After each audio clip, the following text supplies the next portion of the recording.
Bom dia, sejam todos bem-vindos a essa palestra do Centro Acadêmico 22 de agosto, da semana do 22. É com muita honra que o CA recebe aqui uma mesa tão ilustre, com a presença da professora Silvia Steiner, primeira e única juíza brasileira no Tribunal Penal Internacional. Meu nome é Henrique, sou diretor de projetos do Centro Acadêmico e vou presidir a mesa hoje. Vou começar com uma breve leitura dos currículos, porque todos os currículos aqui são muito extensos, e então vou começar pela professora Flávia, que eu já sei praticamente de cor e salteado, professora grande amiga do CA. A professora Flávia é bacharel, mestre e doutora em Direito pela PUC São Paulo, foi comissária da Comissão Interamericana de Direitos Humanos e secretária especial de Direitos Humanos do Brasil. É procuradora do Estado de São Paulo e coordenadora científica do Conselho Nacional de Justiça e, mais importante, professora de Direito Constitucional da PUC São Paulo. E Direitos Humanos também. Constitucionalismo regional transformador e Direitos Humanos na praça. Temos a professora Marina Farraco também. A professora é bacharel, mestre e doutora pela PUC, é advogada e professora da PUC São Paulo, além de coordenadora do mestrado da Unialfa. Temos o professor Antônio Márcio da Cunha, que é bacharel e mestre e doutor em Direito pela PUC, é advogado e professor da PUC também. E, finalmente, temos a professora Silvia, que é bacharel e mestre em Direito pela Universidade de São Paulo, foi integrante do Ministério Público Federal, desembargadora federal do TRF3 e a primeira e única brasileira a ser juíza do Tribunal Penal Internacional em Haia. Então, vou abrir a mesa, passar a primeira palavra para a professora Marina para as suas intervenções. Por favor, professora. Será que esse está ligado? Alô, acho que esse não está ligado, né? Mas antes de passar a palavra, eu queria registrar a presença da professora Carolina, professora de Direitos Humanos. Tudo bem, professora? Bom, então, professora Marina, por favor. Muito obrigada, bom dia a todos. Tá funcionando bem o microfone? Acho que eu vou pegar esse daqui, tá? Acho que tá um pouquinho melhor. Me ouvem bem? Agora sim. Bom dia a todos. Eu queria inicialmente agradecer o convite do Centro Acadêmico 22 de agosto, na pessoa do Henrique, que preside essa mesa hoje. É sempre uma alegria participar da semana do 22 de agosto. Aliás, foi justamente nessa semana do 22 de agosto, quando eu ingressei aqui na minha graduação, em 1999. Melhor não falar essas datas, né, professora Flávia? Mas, enfim, foi aqui que me despertou o desejo de ser professora da PUC. Então, tem alguns aninhos, mas eu estava aí na posição de vocês, assistindo a minha primeira semana do 22 de agosto, na primeira semana de aulas, e foi aí que me despertou o interesse de realmente seguir a carreira acadêmica e seguir o mestrado, doutorado, enfim, ingressar nos quadros docentes da nossa universidade. Cá estou eu, e assim como vocês, né, eu estou aqui especialmente para ouvir a professora Silvia e a professora Flávia, na verdade, então vou falar muito pouco e muito rápido, porque como vocês estou aqui para isso, para ouvi-las, né? Mas eu queria então cumprimentar a nossa professora Silvia, agradecer muitíssimo, né, por ter aceito este convite, cumprimentar a nossa querida professora Flávia, sempre uma honra estar com ela nos eventos, professor Guimarães também, agradecer muito o apoio que deu para que nós pudéssemos realizar essa mesa, cumprimentar a todos os presentes, meus alunos da disciplina Cortes Internacionais, que estão aqui acompanhando esse evento. E, Henrique, dentro do tema que nos foi proposto, claro que nós queremos ouvir as nossas especialistas sobre isso, eu vou fazer um rapidíssimo recorte, talvez introdutório ao tema das Cortes Internacionais. Meus alunos da disciplina de Cortes Internacionais já sabem aqui o que eu vou falar, mas de qualquer maneira vou repetir isso, que é o contexto do direito internacional contemporâneo, que é subsídio para o funcionamento das Cortes Internacionais e que dá respaldo para o desenvolvimento, o funcionamento e o crescente, né, o trabalho das Cortes Internacionais. Nós sabemos que no modelo constitucionalismo contemporâneo, que é um constitucionalismo de matriz digital, mas, sobretudo, global, né? Eu estou usando aqui como base para falar sobre o constitucionalismo global as teorias do professor Gunther Teubner, na Alemanha, do professor Canotilho, em Portugal, do professor Marcelo Neves também. De alguma maneira, há uma correlação do transconstitucionalismo com a ideia do constitucionalismo global, né? E também do professor Luigi Ferraioli, na Itália, cuja expressão é o constitucionalismo planetário. O que esse tal constitucionalismo contemporâneo de matriz global? Todos sabem, né, que o constitucionalismo é aquele movimento histórico, político, que tem um marco histórico específico no final do século XVIII, e que trouxe como mote a ideia de limitação do poder do Estado por uma lei escrita, que é justamente a Constituição, e deu origem, sucessivamente, às primeiras constituições escritas que nós tivemos na história, nos Estados Unidos e na França. O que esse constitucionalismo hoje, né? Então, o constitucionalismo começa ali historicamente, claro, a gente tem antes o constitucionalismo medieval, Carta Magna, outros precedentes históricos, mas o marco do constitucionalismo clássico são as revoluções burguesas democráticas, com o aparecimento, então, dessas primeiras constituições escritas, limitando o poder do Estado a uma lei escrita, subordinando o Estado a uma lei escrita. O fato é que esse movimento evolui, continua com o tempo, culmina contemporaneamente num constitucionalismo global, que tem como característica essencial, claro que as teorias do professor Gunther Teubner, Canotilho, Ferraioli, Marcelo Neves são distintas, mas elas partem de um denominador comum, que é justamente o fundamento para o desenvolvimento e para a existência das cortes internacionais, de que as ordens jurídicas dos Estados não estão mais isoladas. Especialmente no final da Segunda Guerra Mundial, com a criação da ONU, a criação de outros órgãos internacionais, né? E o amplo desenvolvimento da positivação do direito internacional com muita ênfase, a gente tem no final da Segunda Guerra Mundial um movimento de aproximação do direito internacional com relação ao modelo do direito interno.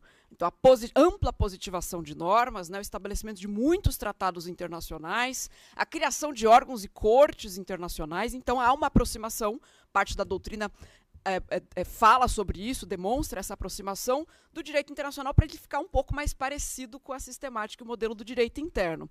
E daí em diante, nós temos depois o chamado neoconstitucionalismo. Eu, como o professor Jorge Miranda, não gosto dessa expressão, mas, enfim, a expressão que ficou cunhada em 2001 sobre o neoconstitucionalismo, que tem a lógica, a ideia de um pós-positivismo, né, enfim, de um retorno às ideias do justnaturalismo, mas especialmente com o desenvolvimento das cortes internacionais, em que o Estado passa a estar no banco dos réus, né? Então, quando a gente começa a ter muitas cortes internacionais, como a gente tem hoje, na disciplina de NPJ de cortes internacionais, a gente estuda justamente o funcionamento desses órgãos, né?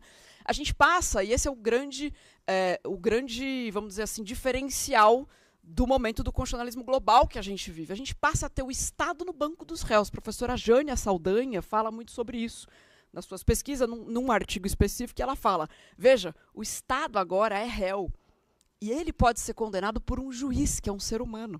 Então, é o ápice do constitucionalismo, né? O constitucionalismo começa tentando limitar o Estado a uma lei escrita. E hoje a gente está num momento do constitucionalismo global em que, primeiro, premissa básica do constitucionalismo global, as ordens jurídicas estatais não estão mais isoladas. Há um entrelaçamento, há uma interconexão, há uma interseção entre o direito interno de cada Estado, por meio justamente dos tratados internacionais de que sejam reciprocamente partes esses Estados. Então, quando o Brasil assina ao lado de mais 121 países o Estatuto de Roma, para, por exemplo, reconhecer a jurisdição do Tribunal Penal Internacional, esse documento, Estatuto de Roma, que é uma norma jurídica, que é um tratado internacional, passa a, simultaneamente, fazer parte do ordenamento jurídico brasileiro e dos outros 121 países, se não me falha a memória, professora, hoje são 122, né, que integram, está certa a minha conta, 123, então faltou um. Então, enfim, esse documento ele passa a integrar simultaneamente o ordenamento jurídico de 123 estados. Só que nós estamos falando de uma norma que é a mesma, o texto é o mesmo, a norma jurídica é a mesma. Né? A mesma coisa acontece em relação ao sistema interamericano de proteção dos direitos humanos. Nós temos ali vários países que são reciprocamente signatários de um mesmo tratado. E, portanto, esse conjunto de normas, que é um tratado internacional, faz parte, simultaneamente, do ordenamento jurídico de todos os países que integram o sistema da OEA, o Sistema Interamericano de Proteção dos Direitos Humanos. Qual é a consequência que a gente tem disso? Primeiro, o que eu já falei, que é essa interseção, né, entre os ordenamentos jurídicos. E, portanto, a conclusão, que é uma premissa básica desse modelo contemporâneo de constitucionalismo, que é o de que nenhum ordenamento jurídico está isolado no mundo. Todos os ordenamentos estatais se conversam e se conectam por meio dos tratados internacionais de que esses países todos sejam reciprocamente parte. Segunda consequência disso, se nós temos uma mesma norma que integra simultaneamente o direito de vários países, vem o problema da sua aplicabilidade e da sua eficácia. Porque é evidente que, por questões até culturais, por questões linguísticas, enfim, nós possivelmente tenhamos interpretações diversas.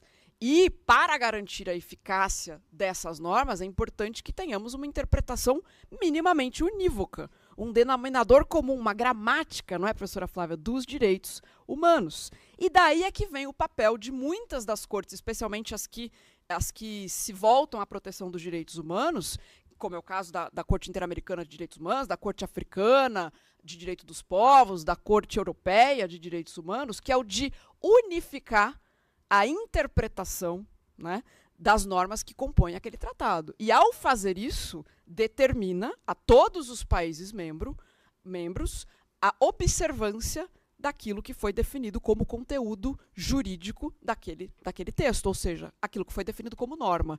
Então, quando a Corte Interamericana de Direitos Humanos, na sua função consultiva ou mesmo na sua função contenciosa, define o conteúdo jurídico, o alcance e a extensão de um determinado dispositivo, essa jurisprudência vincula, por evidente, para que a gente tenha essa gramática comum dos direitos humanos, para que a gente tenha um mínimo denominador comum, para que a gente tenha uma interpretação unívoca e, portanto, consequentemente, uma eficácia mínima dessas normas, vincula, portanto, as jurisdições dos demais países. Curiosamente, no caso específico do Brasil, nem sempre nós temos um alinhamento do nosso sistema de justiça, especificamente falando do Supremo Tribunal Federal, à jurisprudência da Corte, o que é um problema. Em 2010, eu fiz uma pesquisa analisando todos os precedentes do Supremo de 98 até 2010, que citavam a Corte Interamericana de Direitos Humanos, só para dar um exemplo disso, né? E nós identificamos, eram mais de 50 mil julgados, né? Nós identificamos que apenas em 4 deles havia uma sintonia, havia um respeito do Supremo Tribunal Federal ao entendimento da Corte Interamericana. Em outros casos, não havia isso. Então, o que é um índice, um fator muito ruim, porque o constitucionalismo global pressupõe mecanismos de trazer eficiência a essas normas que são comuns a vários estados.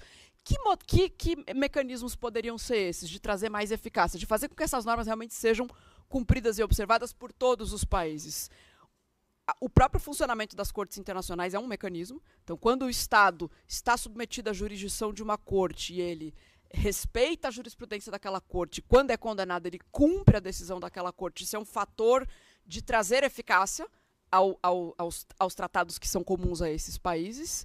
Outro modelo, outro mecanismo do constitucionalismo global para garantir essa eficácia pode ser considerado o controle de convencionalidade, né, que é justamente um mecanismo de adequação das normas internas do Estado ao conteúdo desses tratados internacionais, especificamente os de direitos humanos, para que as normas internas do Estado respeitem esses tratados e, portanto, consequentemente, esses tratados sejam mais eficazes.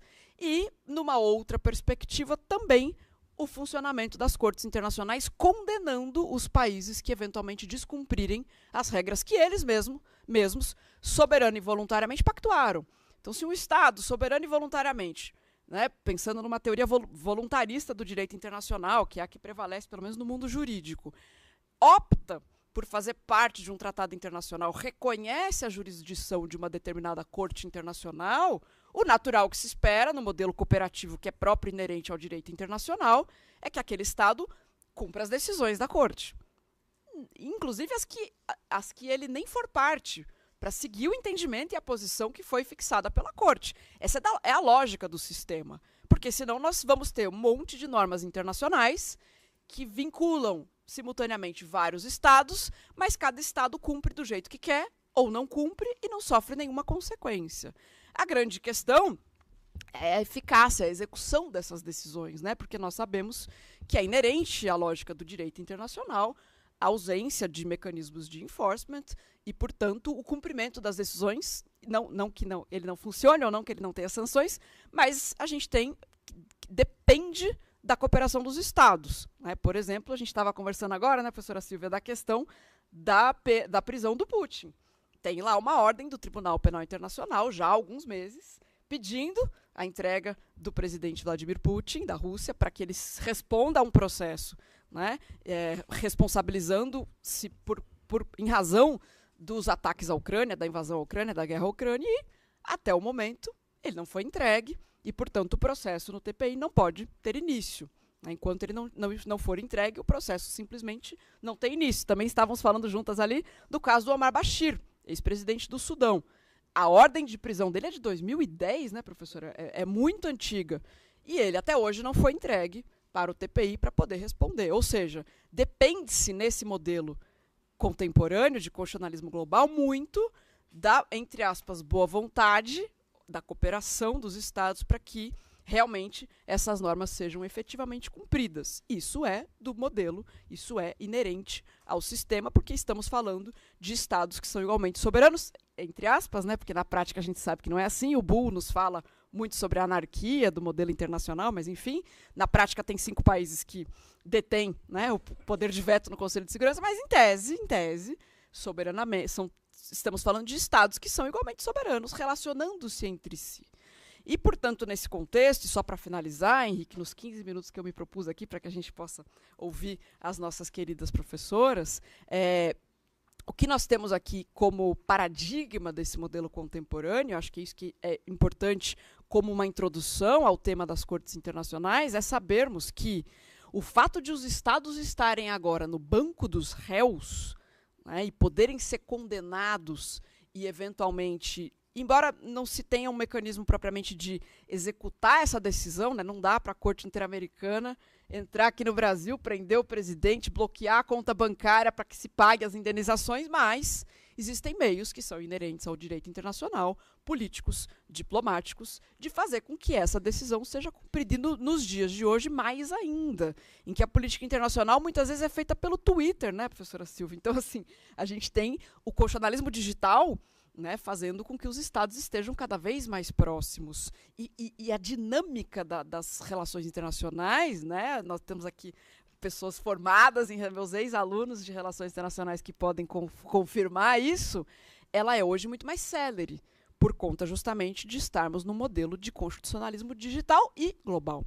Então são apenas essas, Henrique, as rápidas considerações que eu gostaria de fazer, para que nós possamos, né, ter aí um panorama mais geral sobre o direito internacional contemporâneo, o funcionamento dessas cortes internacionais, as premissas que fazem com que essas cortes possam desempenhar o seu papel, garantindo não só uma interpretação única para normas que são simultâneas e que integram sistemas jurídicos distintos, mas especialmente a responsabilização de Estados que não estejam cumprindo as normas internacionais com as quais eles mesmos se comprometeram voluntariamente. Muito obrigada a todos. Obrigada, Henrique. Muito obrigado, professora. Gostaria agora de quebrar um pouco o protocolo, mas passar a palavra para a professora, para a nossa juíza primeira e única no Tribunal Internacional, professora Silvia Steiner. Obrigado, professora. Eu que agradeço. Eu não queria quebrar o protocolo. Não, aqui na PUC a gente está acostumado. Não, é principalmente porque uma série das considerações que foram colocadas pela professora Marina funcionam quase que como um gancho também para a minha introdução, só por esse motivo. Mas, antes de mais nada, eu queria agradecer muito ao convite do Centro Acadêmico 22 de agosto, cumprimentar o Centro Acadêmico na pessoa do Henrique. Queria cumprimentar a professora Antônio Guimarães, a professora Flávia Piovesan, amiga de longa data, a professora Marina Faraco, e a todos e todas que vieram nesta manhã, depois de uma corrida rápida até a feira para comer um pastel, que eu vi todo mundo sair correndo na hora do intervalo, mas é para mim uma satisfação muito grande voltar à PUC. Faz bastante tempo que eu não tenho oportunidade de estar com alunos e alunas da PUC. Mas sempre que tenho essa oportunidade é um prazer muito grande.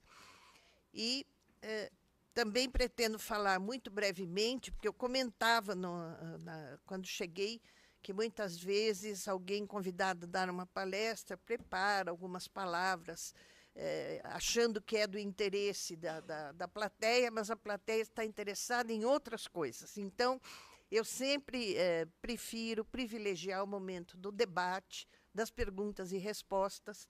Então, eu vou fazer o possível também para me ater aos meus 15, 20 minutos, né, Henrique, que nos foram assinalados. E eu pego assim o gancho do que foi dito pela professora Marina, para falar um pouquinho desse novo ramo, um relativamente novo ramo do direito internacional, que é exatamente o direito penal internacional. A professora Marina ressalta a importância da evolução do direito internacional que trouxe os estados ao banco dos réus. Aquele direito internacional tradicional que era destinado só a decidir as disputas entre estados, de repente dá um grande avanço, exatamente com o direito internacional, eu coloco o direito internacional dos direitos humanos como um grande avanço nesse sentido, de permitir que os estados, perante o direito internacional, se tornem réus. E, com isso, fazendo com que os cidadãos possam atuar no plano internacional contra seus próprios estados, o que era algo inimaginável para todos aqueles que estudavam e que praticavam o direito internacional. Agora, vejamos, o direito penal internacional, ele dá um passo ainda adiante, porque ele, pela primeira vez, e isso, vamos dizer, é uma evolução ligada à evolução do próprio direito de guerra, lamentavelmente, mas nós temos, a partir de Nuremberg, dos princípios de Nuremberg, a consagração da ideia de que a pessoa individualmente também responde perante o direito internacional. Então, agora, não só mais o Estado, réu, mas a pessoa, o indivíduo, réu perante as instâncias internacionais.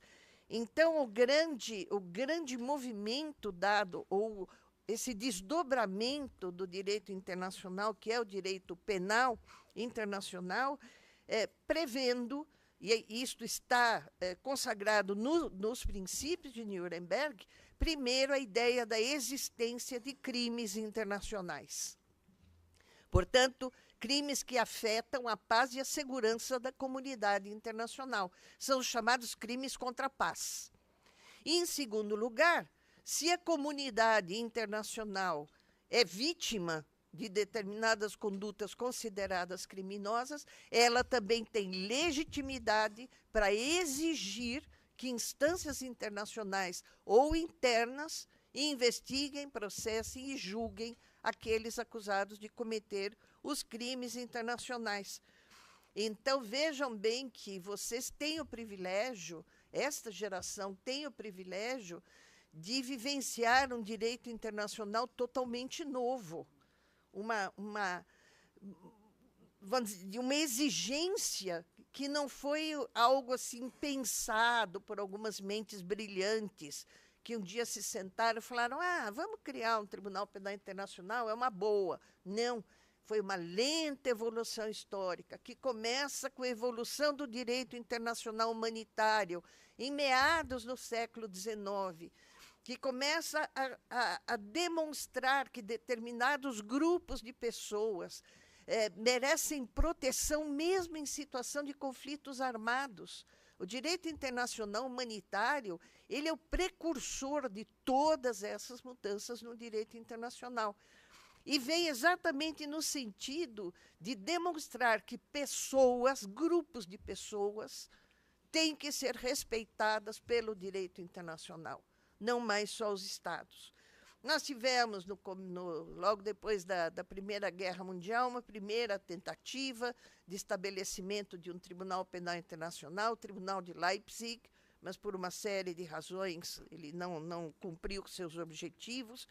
Então, nós situamos em Nuremberg o grande marco temporal, vamos dizer, que não é o marco inicial, é o marco, vamos dizer que desta evolução do direito internacional humanitário, chamado direito de guerra, até o estabelecimento desses princípios. O Tribunal de Nuremberg é seguido, na década de 90, por 2 tribunais que foram estabelecidos pelo Conselho de Segurança das Nações Unidas, o tribunal chamado ad hoc. O ad hoc quer dizer criados por uma determinada situação, e aqui, no caso, a da Guerra dos Balcãs, o Tribunal Penal Internacional para a extinta Iugoslávia, e o genocídio de Ruanda, o Tribunal Penal Internacional para Ruanda, que, apesar de despidos da maior parte dos vícios que haviam sido atribuídos a Nuremberg, tribunal de exceção, julgando por crimes que não tinham sido tipificados, vencedores julgando os vencidos, os ad hoc já não.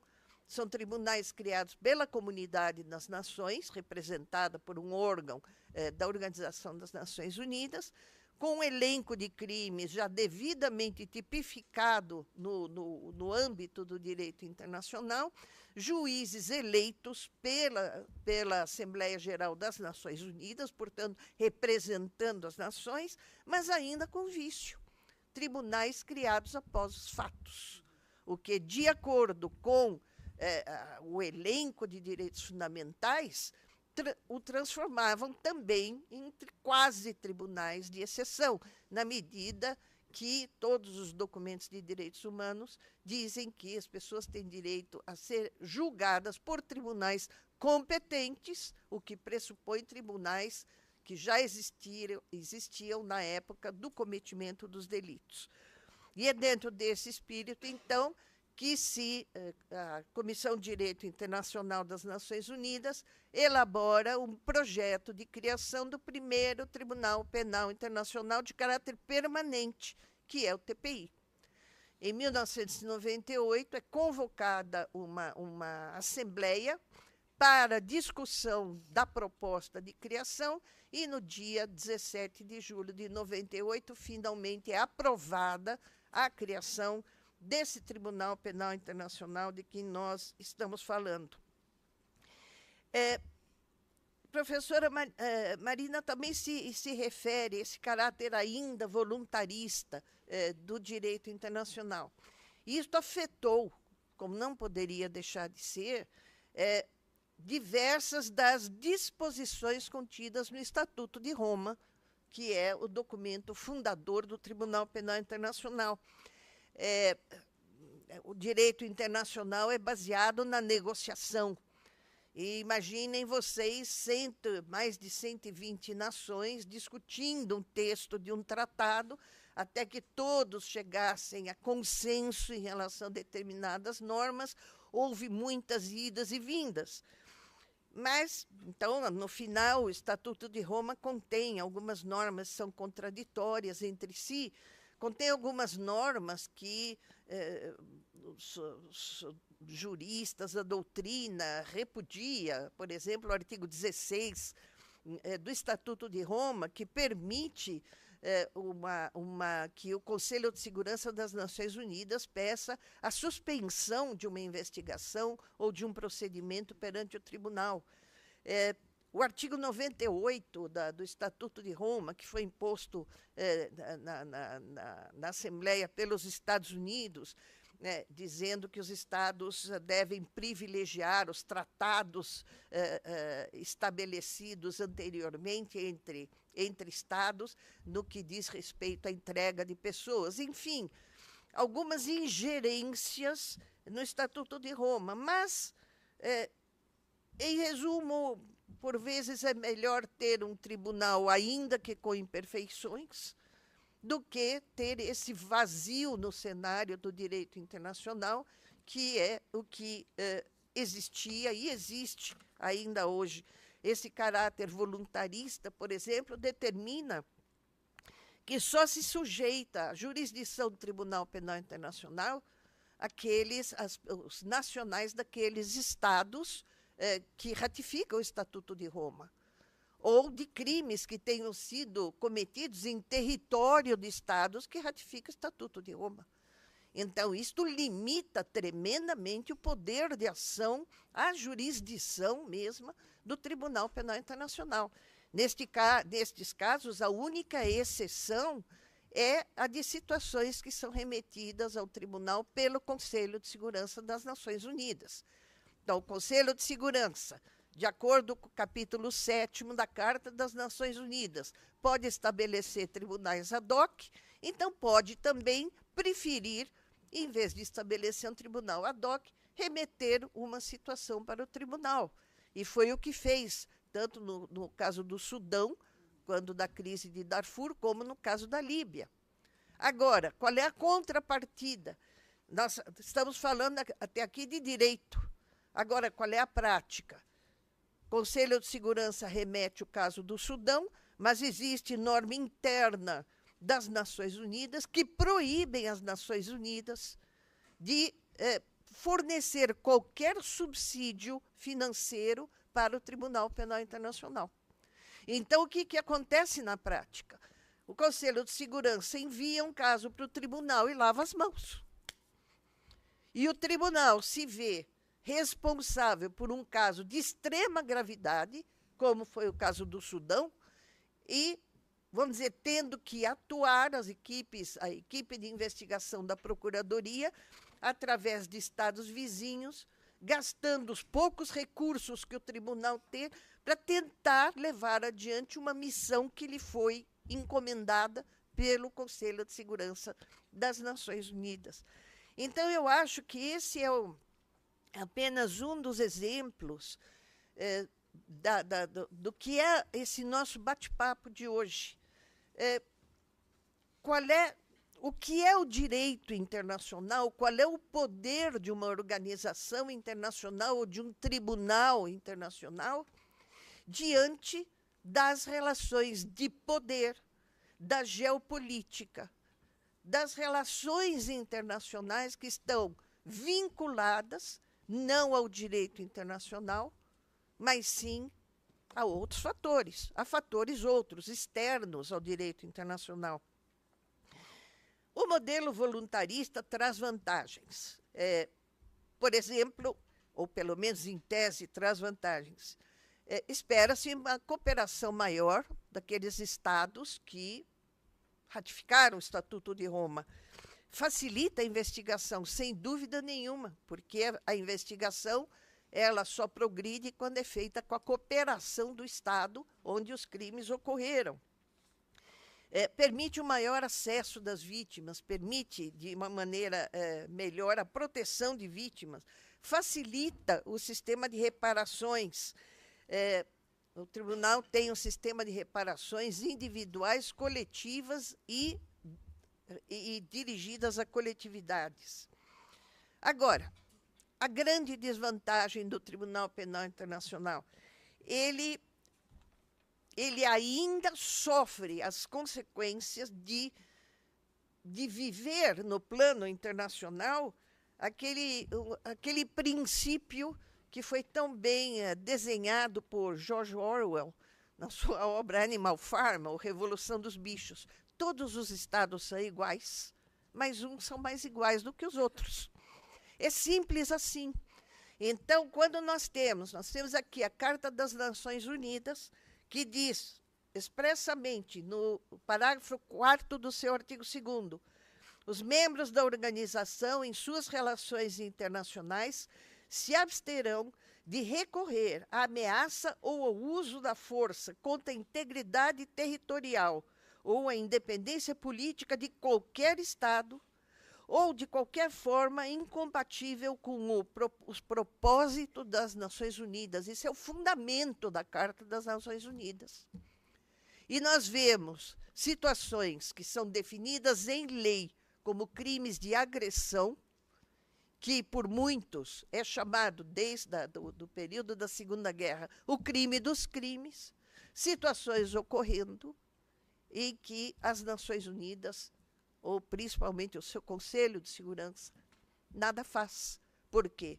Porque uns são mais iguais do que os outros. Então, esta problemática de até onde vai o direito e onde começam as chamadas relações internacionais, eu prefiro sempre chamar de relações de poder, é algo ainda, vamos dizer, muito vivo, é algo muito presente no cenário desse maravilhoso direito internacional, desse novo direito internacional com o qual nós convivemos.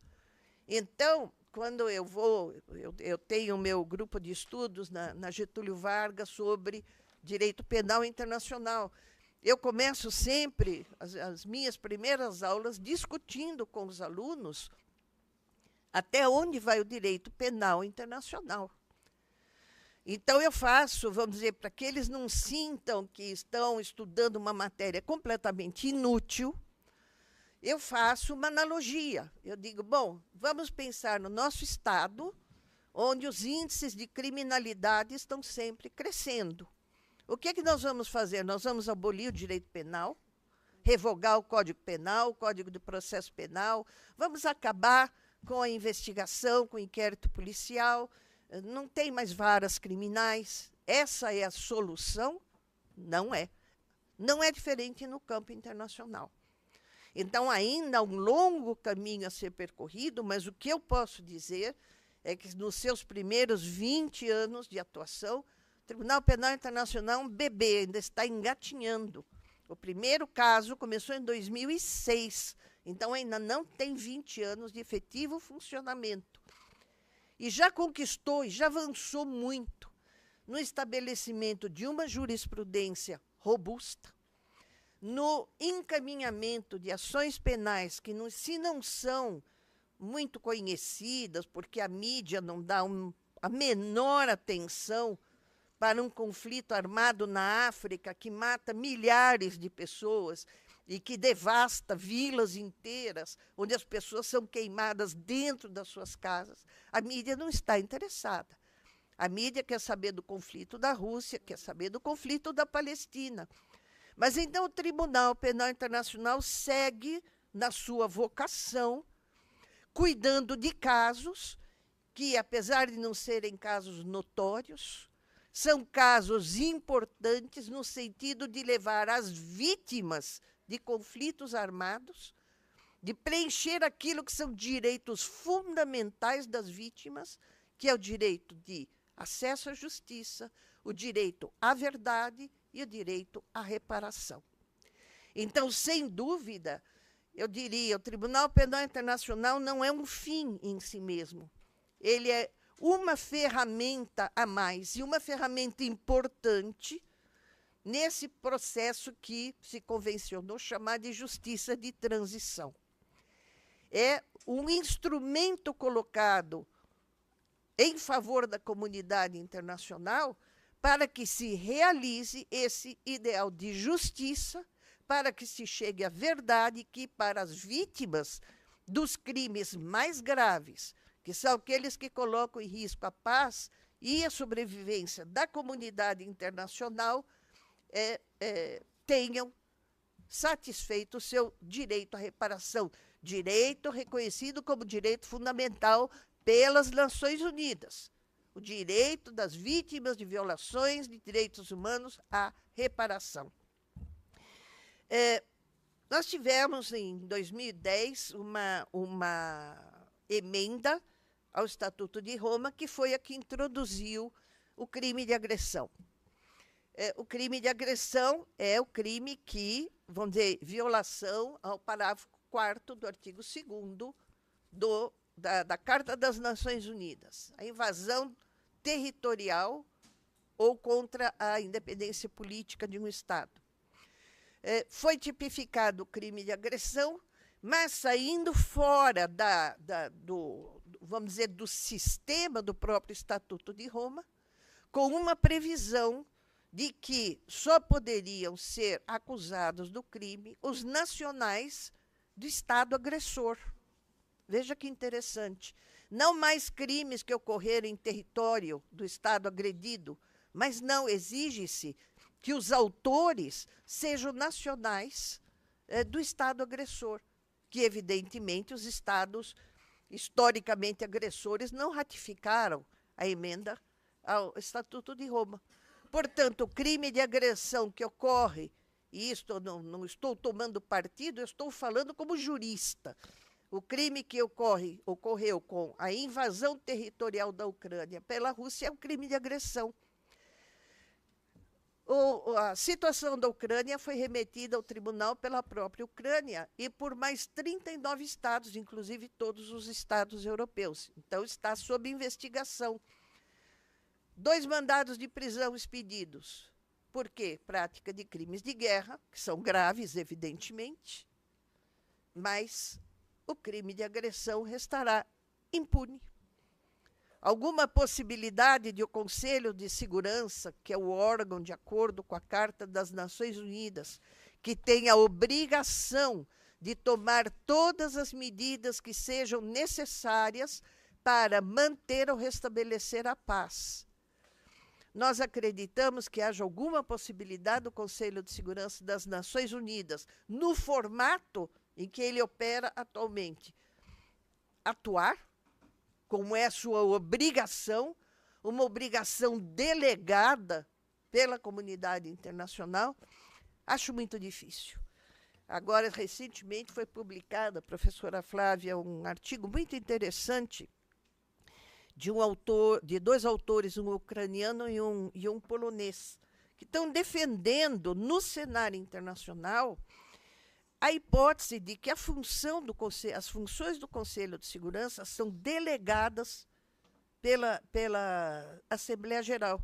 E que, portanto, a Assembleia Geral, com isso, não abre mão das suas atribuições. Ela tem poderes remanescentes de atuar quando o Conselho de Segurança não atua. É uma tese revolucionária. Eu não sei até que ponto, do ponto de vista do direito, é viável. Do ponto de vista das relações de poder, não vejo como viável. Enfim, os desafios do TPI.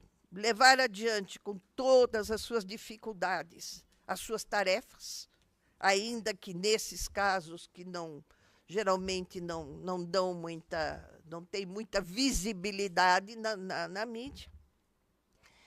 E eu vejo com muito otimismo, não um otimismo ingênuo, mas um otimismo na medida em que eu vejo um direito internacional em transformação, em constante transformação. Então, o ideal de uma corte internacional com jurisdição universal, eu acho que é uma ideia bastante viável e talvez não esteja num futuro tão longínquo. Eu acredito que, na medida em que o tribunal, com apenas seus 18 anos de efetivo funcionamento, comece a demonstrar resultados no sentido de tornar pública essa sua rica jurisprudência em matéria de violações de direitos fundamentais, os crimes contra a humanidade não são nada mais do que violações massivas de direitos fundamentais. Os crimes de guerra, já devidamente tipificados no âmbito internacional. Crime de genocídio, considerado pelo direito internacional como norma de ius cogens.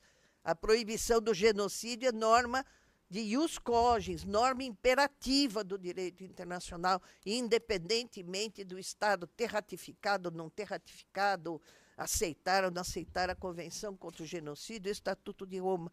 Então, dentro deste quadro, eu acho que nós podemos acreditar que o direito internacional passa por uma fase de importante modificação e que ou a atribuição ao próprio TPI de jurisdição universal ou a criação de um tribunal com jurisdição universal, aí sim nós vamos ter oportunidade de ter uma jurisdição internacional em que todos sejam iguais, sem aquele acréscimo de que alguns são mais iguais do que os outros. Desculpe, eu passei 3 minutos do meu tempo, eu fico à disposição depois para a fase de debates, se o centro acadêmico achar oportuno. Muito obrigada pela atenção.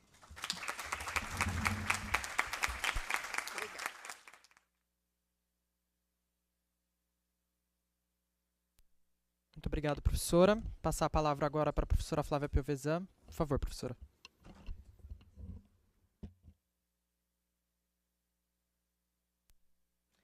Um bom dia a todos e a todas. Me ouvem?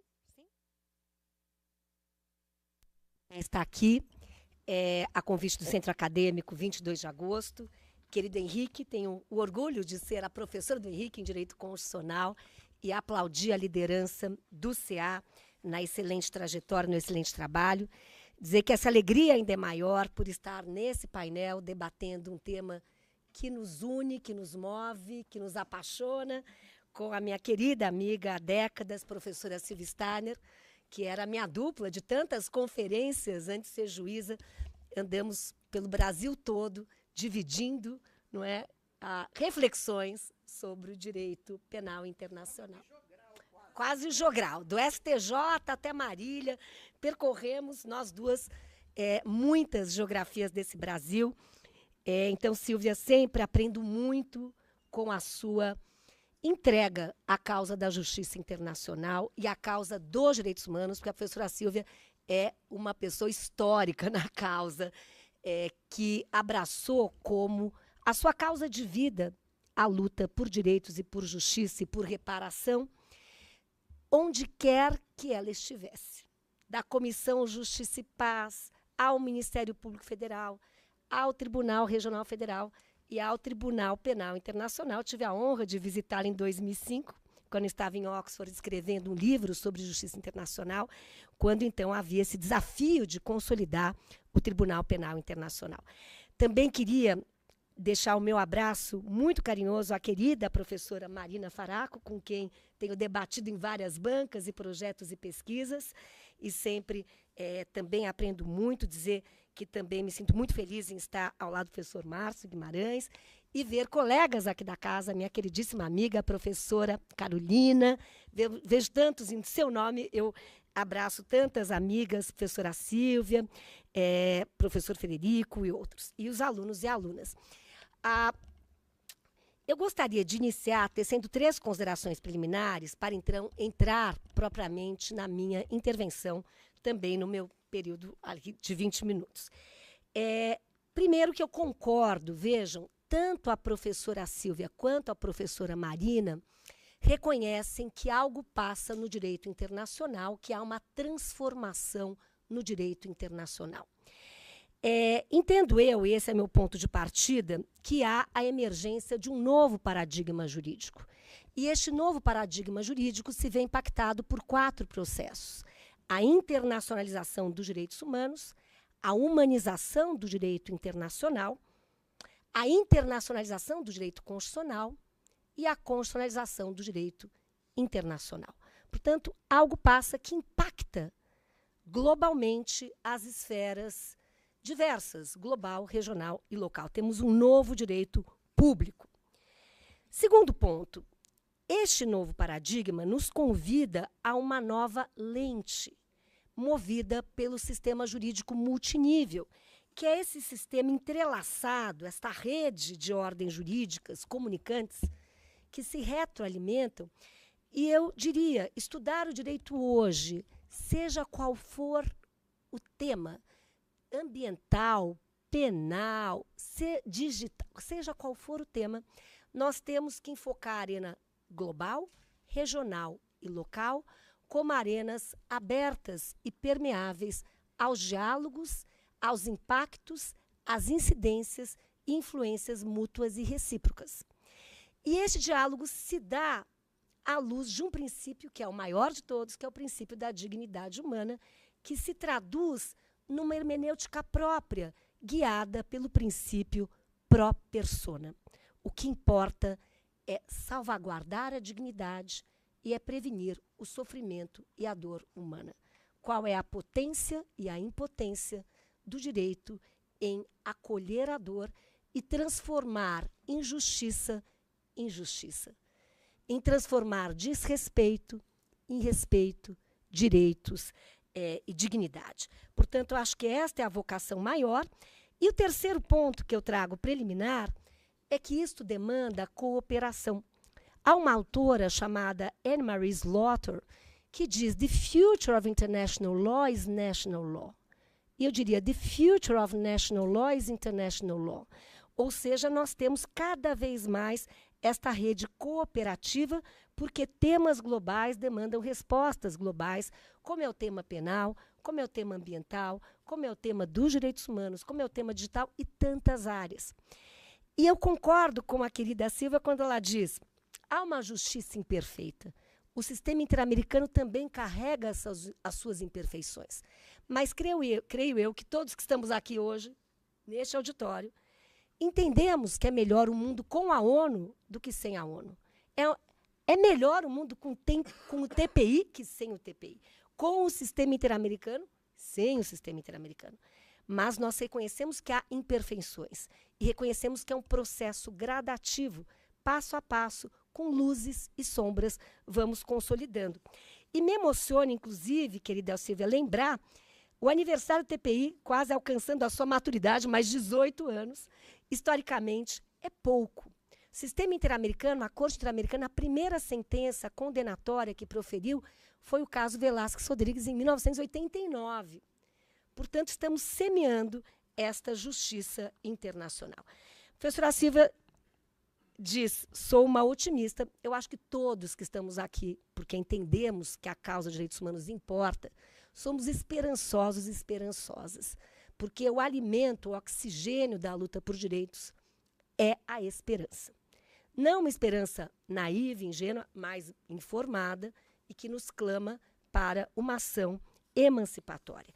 Então, com essas três breves e preliminares ideias, e uma vez mais expressando a minha gratidão, o meu entusiasmo, mas sobretudo a minha esperança, eu queria apresentar a vocês um trabalho que eu tive a honra de apresentar em Madrid, em julho agora, na ICON, que é a conferência anual da International Society of Public Law, cujo tema este ano foi Sustainability, Climate Change and Human Rights, e eu pude apresentar esse trabalho com os meus queridos coordenadores, professor Armin von Bogdand, que é o diretor do Max Planck Institute for Comparative Public Law and International Law, Eduardo Ferreira MacGregor, juiz da Corte Interamericana, e Mariela Morales Antoniazzi, que é pesquisadora sênior do Max Planck. Nós pudemos, em 2 painéis, um em inglês, um em espanhol, apresentar essa obra chamada The Impact of the Inter-American Human Rights System, Transformations on the Ground. Esta obra vocês podem acessar, me sinto muito confortável, porque se vocês forem agora, googarem OUP, Oxford University Press, vocês vão ver e vão desmaiar com o preço, 165 €, mas abaixo está Open Access. Vocês podem apertar o botãozinho, eu que sou bem jurássica no campo digital, minha filha adolescente não tem a menor paciência comigo, aperta o botãozinho e aí vem as 704 páginas do livro, gratuitamente acessíveis a toda e qualquer pessoa. Devido à generosidade científica do Max Planck Institute, que doou esta verba a esse editorial de qualidade, Oxford University Press, para este livro. Qual que é o argumento central deste livro? O argumento central deste livro é que o sistema interamericano contribui para o fortalecimento da democracia, do Estado de Direito e dos direitos humanos na região mais desigual e mais violenta do mundo. Então, eu gostaria de, brevemente, trazer 3 perguntas que movem essa obra. Se nós estamos tratando do constitucionalismo regional transformador, se nós cremos, defendemos e nos alimentamos até com esta vocação transformadora do direito, 3 são as perguntas: o que transformar, como transformar e para que transformar? O que transformar? Esta pergunta nos leva ao contexto, que é o ponto de partida, inclusive, da fala da professora Marina. O que transformar? E aqui eu trago uma tipologia, que está, inclusive, no meu artigo, que é a seguinte: a nossa região, América, sobretudo a América Latina, carrega 3 desafios estruturais e 3 desafios emergentes. Quais são os desafios estruturais? É a região mais desigual do mundo. Portanto, nós temos hoje, de acordo com o CEPAL, 33,7% das nossas populações na América Latina na pobreza e 15% na pobreza extrema. Os dados desagregados apontam que a pobreza tem rosto. Portanto, a miséria tem rosto. E as populações mais impactadas e de forma desproporcional são as populações povos indígenas e povos afrodescendentes. Se adotamos a lente interseccional, somando gênero e raça, vemos que mulheres e meninas indígenas e negras sofrem padrões discriminatórios acentuados, uma vulnerabilidade acentuada. Segundo desafio estrutural, é a região mais violenta do mundo. Temos 8% da população mundial, mais 38% dos homicídios no campo mundial. Terceiro desafio, o déficit democrático. Latinobarômetro, quando indaga, é a democracia o regime preferível de governo? Menos da metade, 48% diz sim. O restante é indiferente a esta questão. Temos a ascensão do populismo autoritário na região e no mundo. Vide buquelismo em El Salvador, vide Nicarágua, Ortega, vide Maduro, Venezuela, Cuba e outros bad guys ali da região que acabam impulsionando esta onda autocratizante. Para que vocês tenham a dimensão, nós ali temos também pesquisas que apontam a incidência desta instabilidade, o quanto tivemos de presidentes na região que tampouco prosseguiram no seu mandato, o quanto tivemos esta instabilidade no marco institucional. E temos também 3 desafios emergentes: emergência climática, novas tecnologias, portanto, como assegurar no mundo online os direitos que estão protegidos no mundo offline. É o grande tema: internet, inteligência artificial, neurotecnologia, qual há de ser a resposta das ciências das humanidades, também tivemos um painel sobre isso, qual há de ser a resposta das ciências das humanidades quando nós percebemos um nexo causal entre a ausência de legislação ou a insuficiência de legislação, a debilidade da governança e violações de direitos. Então, a ausência de regulação deste mundo digital está gerando violação a direitos, está comprometendo a integridade eleitoral, e eu tenho para mim que a tecnologia é fonte de promoção de direitos, mas também pode ser fonte de violação de direitos. Temos já lições aprendidas, qual há de ser a incidência do direito. E aí vem a pergunta, diante deste contexto, não é o meu intuito convidá-los para uma depressão coletiva, mas sim para uma ação coletiva emancipatória, qual é a resposta do sistema interamericano? O sistema interamericano nos responde a partir de 3 pilares. O primeiro deles, lembrava a professora Silvia, a importância das vítimas.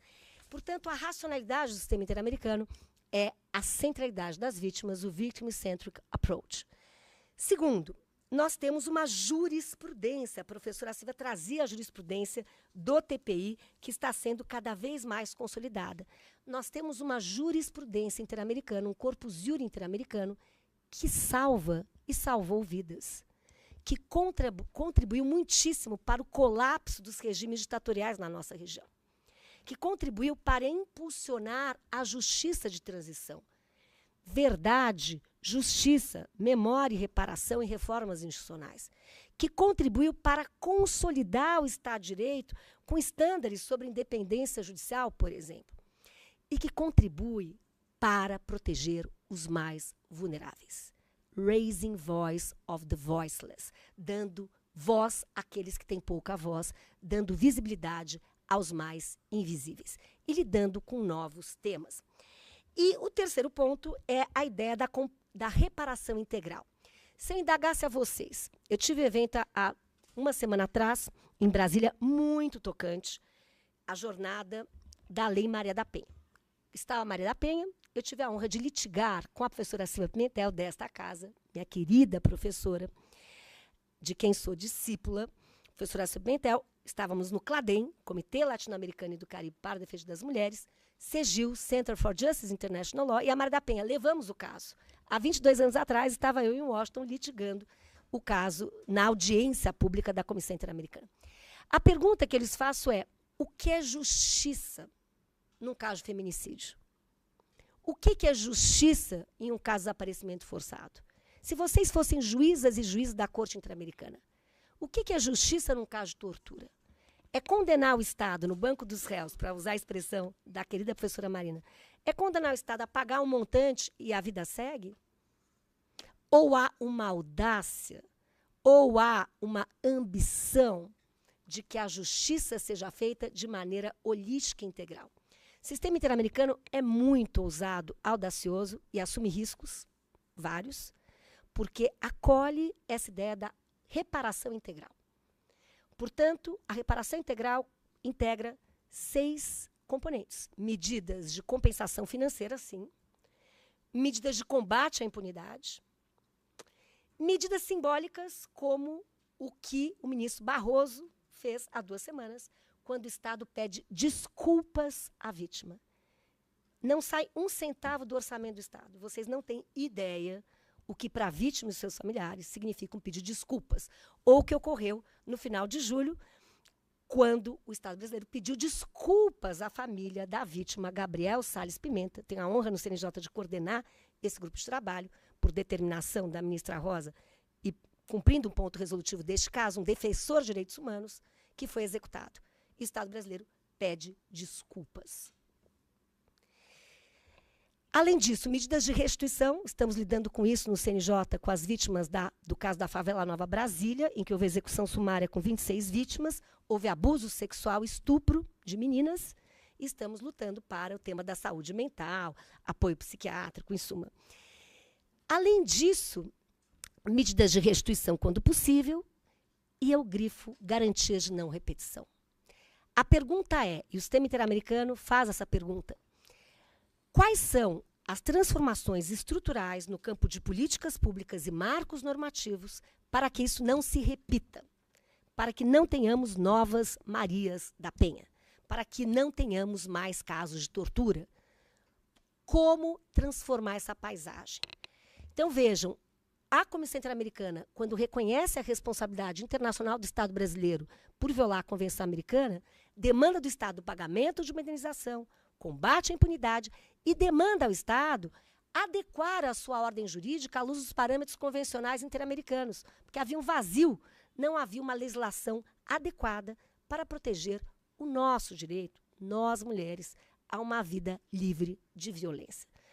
Então, por aí vocês percebem, e como comissionada propus e foi criado um observatório de impacto do mandato transformador da Comissão Interamericana, que contribui para proteger direitos, mas também para cambiar realidades. Era o nosso mantra na Comissão Interamericana. E eu termino indagando, vejam, e por quê? O que nos move no sistema interamericano é justamente esta visão de estabelecer estándares protetivos mínimos. Inclusive, a professora Silvia sempre lembra que o próprio TPI, quando julga, começa a criar a sua jurisprudência, dialoga com o sistema interamericano com a jurisprudência sobre desaparecimento forçado, a jurisprudência sobre tortura. Nós temos uma sólida jurisprudência, um corpus júri interamericano sobre direitos humanos das mulheres, sobre povos indígenas e seus direitos, sobre os direitos das crianças e adolescentes, sobre as pessoas LGBTI. Tive a honra de ser relatora por 4 anos, um tema desafiador no mundo e na região. Portanto, o sistema estabelece estándares. Esses estándares permitem compensar déficits nacionais.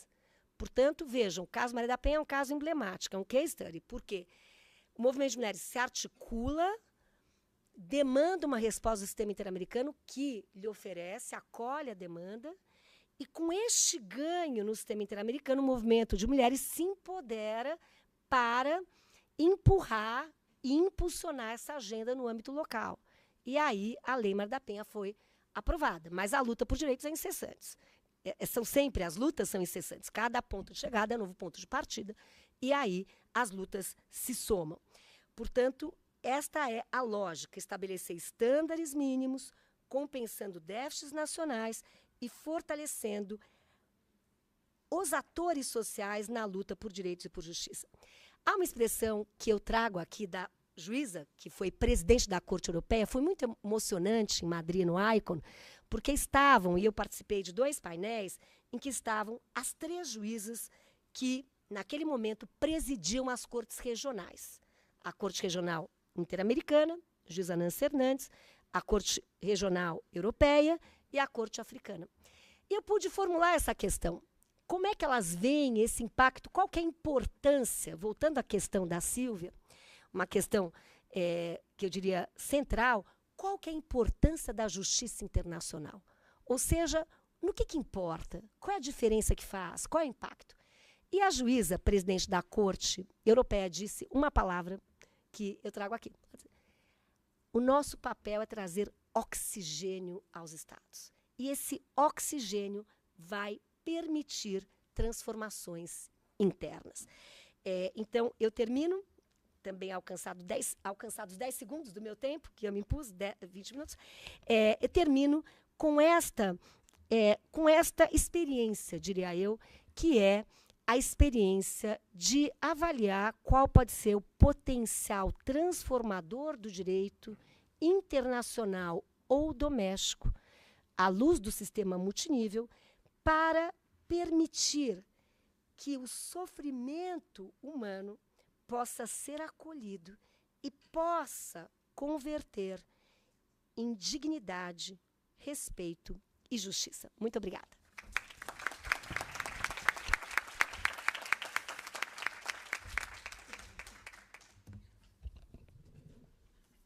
Muito obrigado, professora. Vou passar a palavra agora para o professor Márcio e depois nós vamos abrir para perguntas da plateia. Professor, por favor.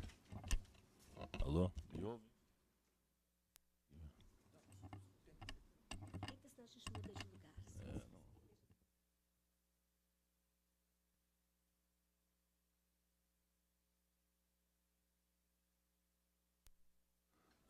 Alô? Agora tá.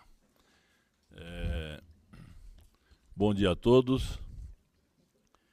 Em primeiro lugar, eu gostaria de parabenizar o Centro Acadêmico, na figura da sua presidente, Ana Júlia Carmona, do diretor Henrique, pela organização desse importante evento que vocês estão assistindo hoje. E agradecer também, não só parabenizar, mas agradecer pelo convite para que eu também pudesse participar. Não era essa a intenção, apenas quis intermediar aí o convite à doutora Silvia Steiner, com quem tem amizade de longa data. Ela já veio gentilmente fazer palestras aqui para os nossos alunos de Direito Internacional. Então eu parabenizo e agradeço o Centro Acadêmico por esse evento. Dizer também da minha honra e satisfação de dividir essa mesa com as queridas amigas, professora Flávia Pelvezan, fizemos vários trabalhos juntos, bancas, doutora Marina Faraco e a própria primeira e única juíza brasileira no Tribunal Penal Internacional, e desde a sua composição. É que só tem 18 anos, né? Então, assim, não faz tanto tempo também, né, doutora? Não fala que muito tempo atrás. Então. Eu gostaria, na verdade eu não tinha preparado nada para falar, mas acabei fazendo algumas anotações. Nosso tema é Direito Internacional, Cortes Internacionais e as Relações de Poder no Mundo Multipolar. A professora Flávia falou que não vai aqui provocar depressão, ficou por minha causa, ficou para minha parte essa depressão. Vocês já ouviram, na verdade, Henrique, você quebrou o protocolo e ficou chato, porque os mais importantes falam por último, eu deveria ser o primeiro, né? Deveria deixar a doutora Silvia, a doutora Flávia falarem por último. Mas elas já falaram, e as 3 doutoras, 3 juristas, foram muito otimistas, o que é muito bom. Apresentaram as dificuldades que nós temos no direito internacional hoje, né, principalmente no direito internacional público, essas relações de poder, a questão dos tribunais internacionais, das cortes internacionais, que são jovens, né? Nós ainda não testamos efetivamente as forças dessas cortes na aplicação de pena, das punições. Porque qualquer lei, vocês já estão acostumados nos vários anos da faculdade de Direito, tem que ter efetividade. Se você tem uma lei que determina o que você vai fazer, o que não vai fazer, o que é proibido, e tem punição para não cumprir, se não tem punição e não cumpre, é uma lei morta, que não tem efetividade, que não leva a lugar nenhum e não traz nenhuma segurança jurídica na sociedade, não pacifica as nossas relações.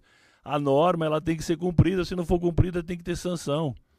E aí com a sanção a gente obriga o cumprimento, ou pelo menos, se não prevenir aquele comportamento errado, aquele comportamento não desejado, pelo menos você pune, não fica impune uma violação de direito, e de direitos humanos, principalmente. Então, o que vocês estão verificando e viram nas 3 palestras magníficas que me antecederam, essa visão otimista, apresentando problemas, sim, né? Existem problemas, todas as 3 professoras apresentaram os problemas que nós estamos vivendo, mas com a visão otimista. Então. Eu também espero ser otimista, mas assim, acho que eu estou velho, né? Então é muito realista, muito pragmático. Eu estou aqui com o meu aluno aqui, Tarso, que participou das 2 últimas edições da nossa simulação do Conselho de Segurança da ONU, que eu faço todo ano, envolvendo, o último ano teve 10 faculdades do Brasil participando, cada grupo de alunos representando um país do Conselho de Segurança da ONU. As 2 últimas edições foi a invasão da Ucrânia pela Rússia. E o Tarso ficou decepcionado numa delas, falou assim, professor, mas não resolveu nada, né? Terminou a simulação e não propusemos nada, não votamos nada, foi tudo vetado. É a realidade. Né? Ele também não gostou, também não gostei, mas é o mundo real. A professora doutora Silvia falou. E aí, o que está acontecendo? A Rússia invadiu a Ucrânia e nada acontece. Nós temos um problema da Palestina e Israel e nada acontece para ninguém. E não é só isso, isso são os casos mais emblemáticos, que dão mais mídia, que dão mais notícia nos jornais, mas tem diversos outros casos. Eu vou falar uma coisa para vocês. Não esqueça, o homem é cruel. Nós somos cruéis, né? A humanidade está longe de ser humana, né? Nós somos pior que bicho. Aí você fala assim, não, na Idade Média a gente faz coisa pior hoje, do homem civilizado do século XXI. Né? É terrível o que a gente faz com outro ser humano que está do nosso lado. Né? Então, assim, precisamos combater tudo isso. A professora falava que nem falar da depressão, vou deixar vocês deprimidos. Mas como depois da minha fala vai voltar para as colegas, então acho que depois a gente, de algumas reflexões negativas do meu lado, a gente possa também elevar o clima depois. O que é muito importante, vocês anotarem aí, faz uma estrelinha, vocês estão vivendo a história. Hoje nós estamos aqui na PUC, 2024, isso aqui é história. Vocês estão com a juíza do Tribunal Penal Internacional falando com vocês. Né? Um tribunal de 20 anos de idade. A história está acontecendo na nossa frente e nós somos participantes. Vocês aqui vão se formar, talvez vão atuar em algum ramo, podem ocupar aí cargos importantes, atuação importantes no cenário internacional. Né? Nós estamos fazendo história. Os nossos estudos, as nossas pesquisas, olha que obra maravilhosa da professora Flávia, né? As nossas reflexões, indagações. Muitas vezes nós não temos resposta. E eu gosto de não ter resposta, eu gosto de ter pergunta para os meus alunos. Né? Eu chegar e dar a minha resposta para os alunos, eles vão embora, não acrescentou nada. Eu gosto de trazer dúvidas, reflexões, problemas. Vocês discutem, estudam, cada um vai chegar num objetivo, numa conclusão diferente, alguns vão coincidir, mas a gente tem que fazer essa reflexão. Então vocês estão vivendo a história. E qual que é a história? A história do nosso último século, século XX, século XXI, desse multilateralismo, dessas formas de poder multipolar. Antigamente você tinha 2, 3 países, né? Na época da Guerra Fria, pós-Segunda Guerra Mundial, 2 blocos de poder, Estados Unidos e seus amigos, União Soviética do outro lado e seus amigos. Que amigos? Outros países que estavam alinhados politicamente, principalmente economicamente também, ideologicamente também, né? Com esses 2 blocos de poder. Então você tinha ali a famosa Guerra Fria. Por que fria? Porque nós estávamos em guerra. Mas não tinha bomba, por isso que é chamada Guerra Fria. Mas tinha gente morrendo o tempo todo e tinha guerras menores aqui e ali. Só não acontecia, graças a Deus, a guerra maior, a Terceira Guerra Mundial, que seria nuclear. E se tiver, vai ser nuclear também. E aí, que nem diz o Einstein, a terceira ele não sabe como é que vai ser, mas depois disso vai ser paus e pedras, ou seja, a gente volta para a caverna, porque vai destruir tudo, né? Então, nós temos hoje guerra, temos violação de direitos humanos, o homem continua na sua crueldade cada vez pior, né? Bom, então o que nós vamos fazer a respeito disso? Vamos agir de forma multilateral, porque as negociações bilaterais, eu negocio aqui com a Flávia, tem um objetivo e tem um resultado.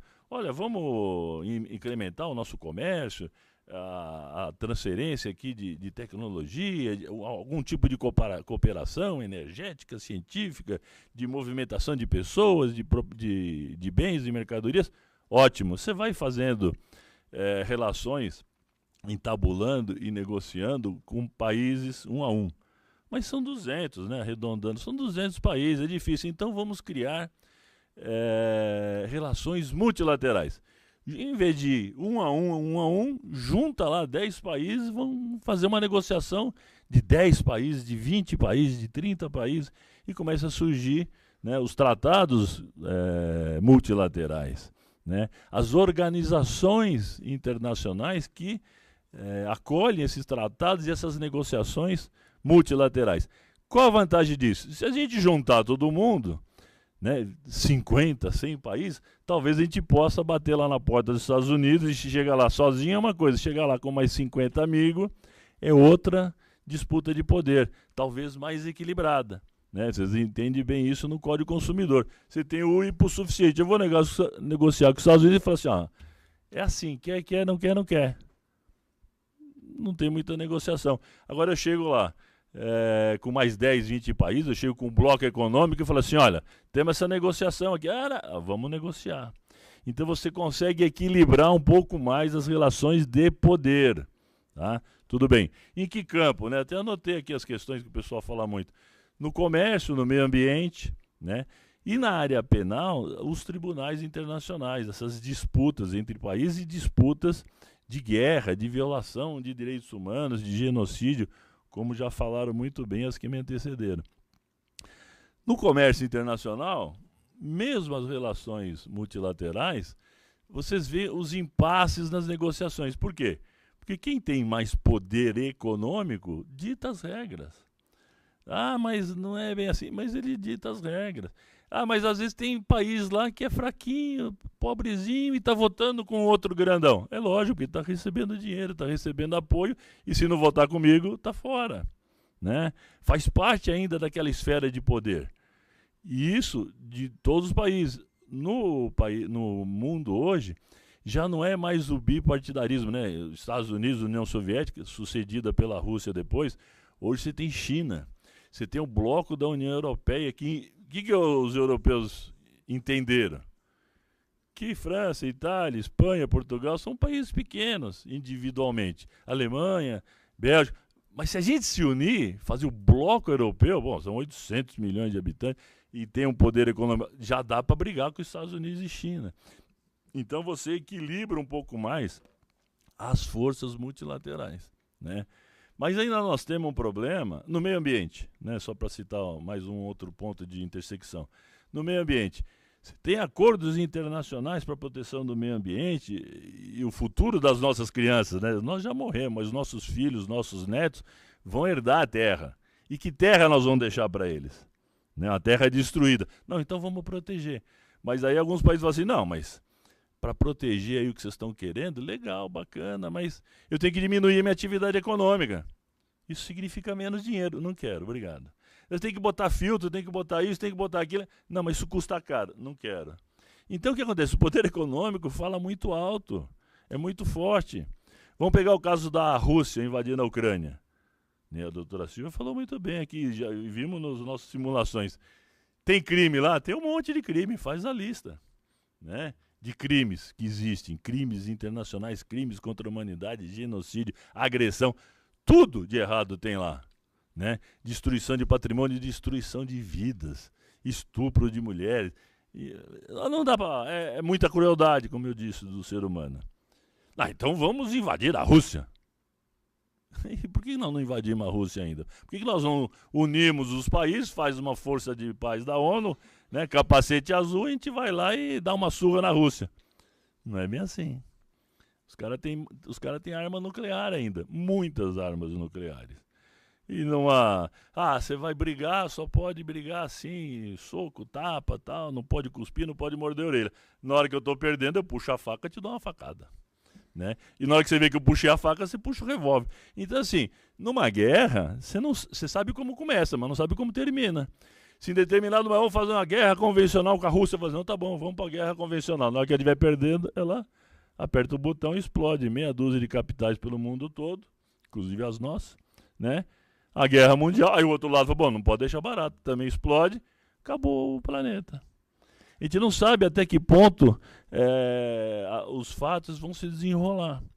Então você consegue, bom, então não vamos fazer nada com a Rússia, não dá para invadir a Rússia. Militarmente, guerra.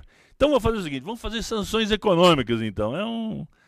Vamos recriminar a recriminação pública, assim como o reconhecimento dos erros é importante, mas não estão nem aí.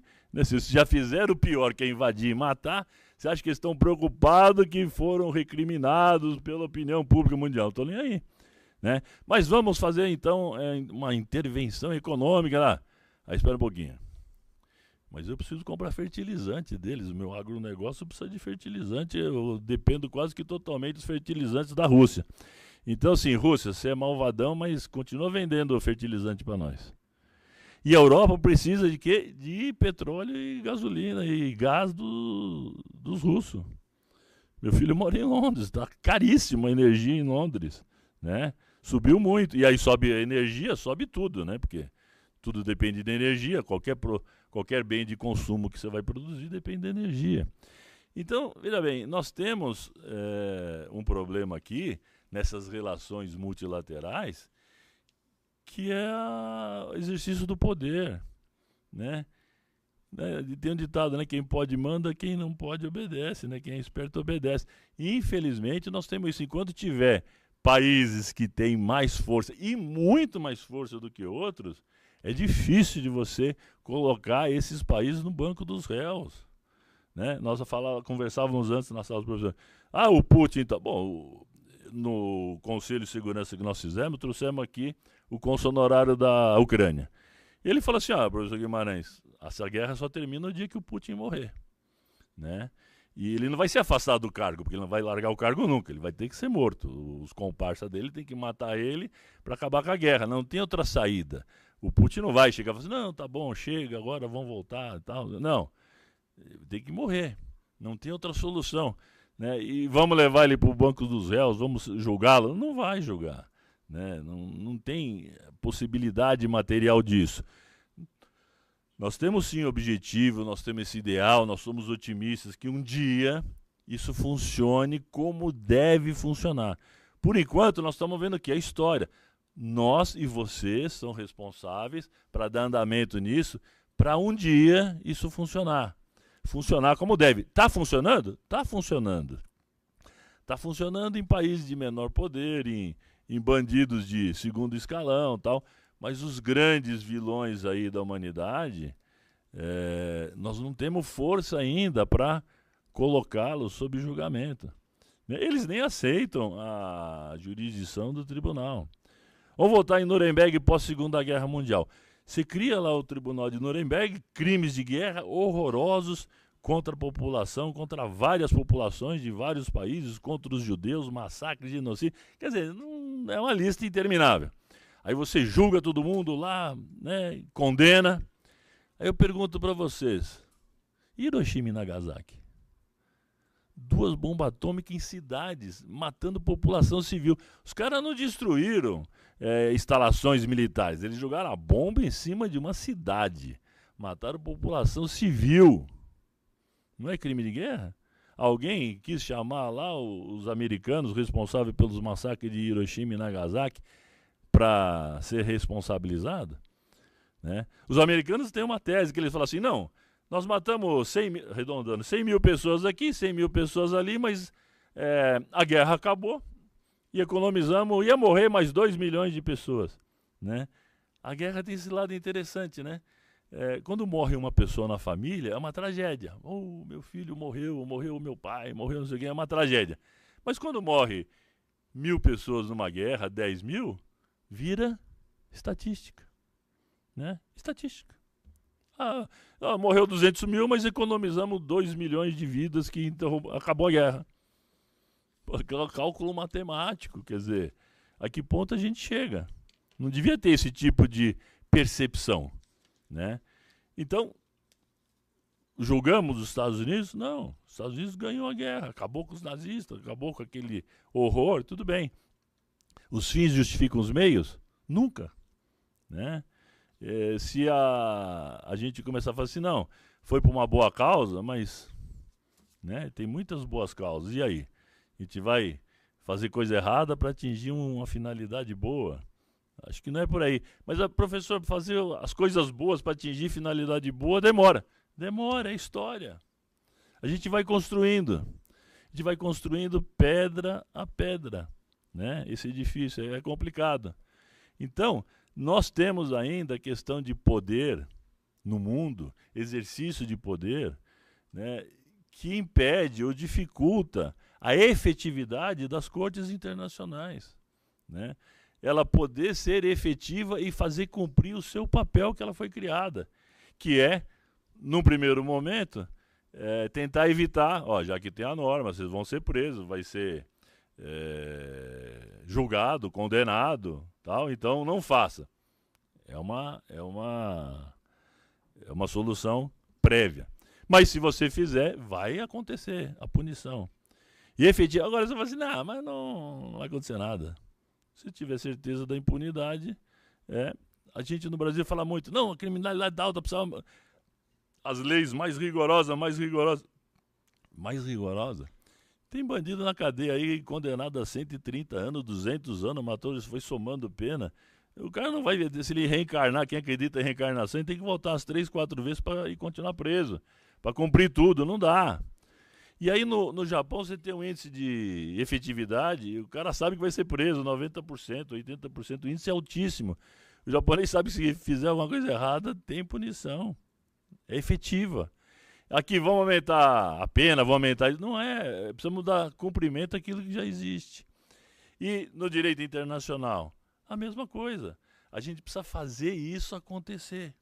Né? Então, assim, a minha reflexão, e eu já termino por aqui, já acho que trouxe depressão demais para todos vocês, né? Mas a reflexão é essa. Primeiro, vocês estão fazendo parte da história.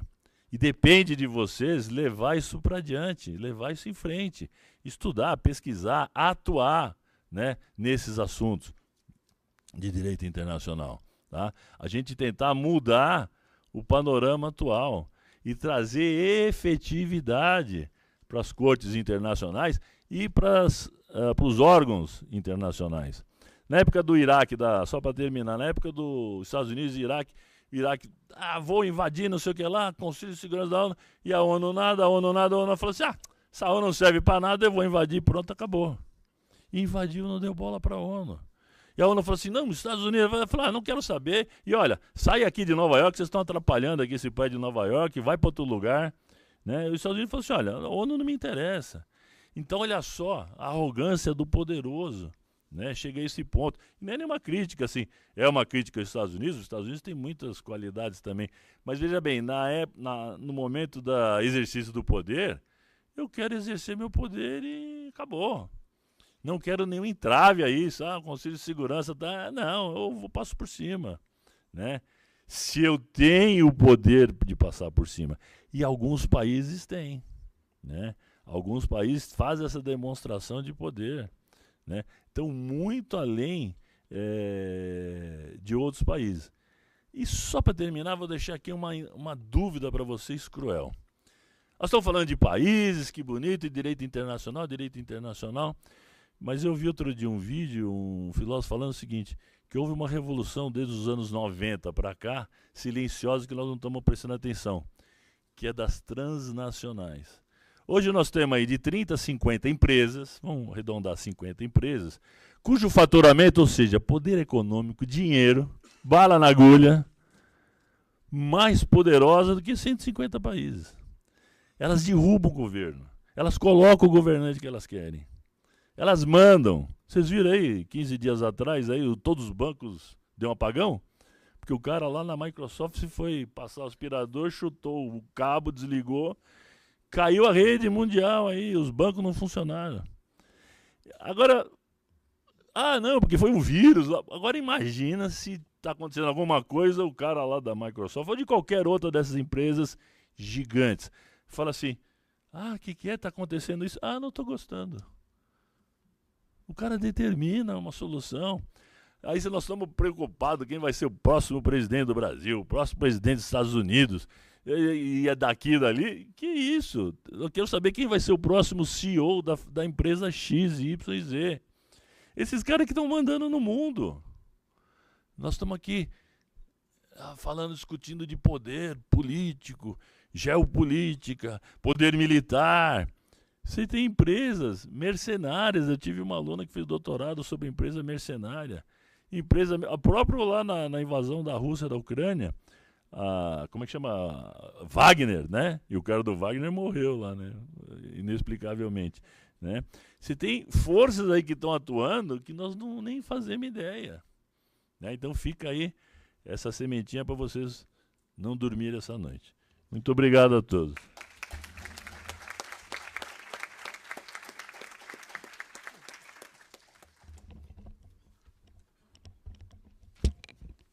Muito obrigado, professor. Vamos agora abrir para perguntas do auditório. Acho que por conta do avançado da hora, a gente não vai ter tempo para muitas. Às 11h40 a gente tem que encerrar. Mas alguém tem perguntas? Professor? Pode, por favor, venha até o microfone. Tem um ali que está vindo porque tem... E, professor, se o senhor pudesse se identificar também. Obrigado. Me ouve bem? Sim, perfeitamente. Bom, meu nome é Roberto, sou professor aqui da casa, Departamento de Teoria do Direito. Professora Flávia, também sou colega dela no IBMEC, estamos juntos nas duas. O que eu queria trazer de indagação, até para ouvir a mesa, eu tiro muito da fala da professora Silvia e do professor Guimarães, que é a relação aqui que fica muito clara. Nós não temos como desatrelar o fenômeno jurídico do fenômeno do poder. Isso é absolutamente um elo umbilical. A força vai também me determinar o grau de efetividade que, por vezes, o direito vai ter. Me parece que, no cenário internacional, esse elo é ainda mais claro, na medida em que, como foi muito bem colocado aí pelo professor Guimarães e pela professora Silvia, quando ela diz alguns estados são mais iguais do que os outros, são iguais, mas são mais iguais que os outros. Perfeito. Minha questão é, será que nós temos aqui, de fato, claro, é bonito, é atraente, nós temos um discurso otimista, de valorização dos direitos humanos, prestigiando a dignidade da pessoa humana, todos esses valores, etc. Mas será que há um destino dessas cortes internacionais delas conseguirem, diante dessas relações de poder, de fato, funcionarem não só na periferia do poder, mas também nos centros? Que esse me parece o ponto. Ela funcionou bem, por exemplo, no Sudão, funciona bem na Bósnia, e etc. Mas nós nunca questionamos, por exemplo, a professora Flávia bem colocou, nós temos alguns bad guys, em Cuba, o Maduro, etc. Mas nós nunca vamos chamar de bad guy, por exemplo, o George Bush, quando ele invade o Iraque. E não tem o que fazer com os Estados Unidos ali. Nós analisamos, por vezes, as situações geopolíticas de uma maneira isolada. Do nada a Rússia invadiu a Ucrânia. Invadiu a Ucrânia, é verdade. Mas foi do nada? Qual era o movimento americano ao longo desde 1999, cercando ali a Rússia? É só a gente pensar o oposto. Qual seria a postura norte-americana se a gente só cogitasse da Rússia colocar uma base militar ali no México? Eu tenho certeza que a resposta militar americana seria na hora, seria agressiva, e as cortes internacionais não teriam muita resposta para dar, diante do quê? Do poder. Então, a minha questão é mais se, de fato, claro, é muito atraente o discurso otimista, mas esse discurso consegue ter lugar em algum momento da história na realidade, na medida em que essas relações de poder me parecem, de fato, pelo menos nesse momento, aqui eu compacto com o professor Guimarães, me parecem intransponíveis. Eu não, né, até curiosamente, se a gente parar para ver, os Estados Unidos ele adere inicialmente ao TPI. Ele aderiu em 2000. Pouquinho antes da invasão do Iraque, o que ele faz? Retira a subscrição. Agora não vale mais. Como eu lido com isso no plano internacional? Então, são mais essas, não é tanto uma pergunta, são mais algumas provocações de como que a gente pode fazer para superar esse obstáculo de poder, efetivamente, de fato, ver um TPI que consiga atender esses compromissos, não só para estados da periferia do poder, mas para estados no centro do poder. Isso que eu queria colocar. E agradeço a fala de todos. Perfeito, muito obrigado. Muito obrigado, professor. A gente vai pegar mais algumas perguntas, Perfeito. que daí vai ter uma resposta coletiva. Pode, acho que pegar o microfone ali.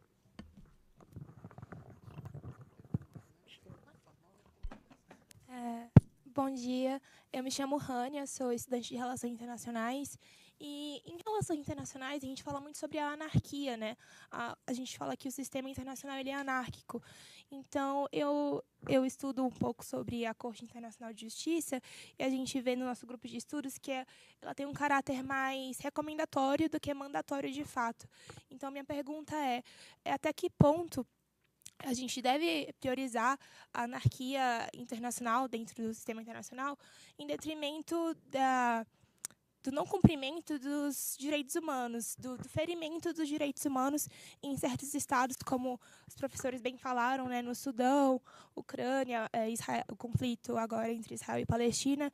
Então, até que ponto a gente pode considerar o direito à anarquia, né, dentro do sistema internacional e dentro também do direito internacional como um obstáculo para, de fato, o cumprimento dos direitos humanos? Essa é a minha pergunta.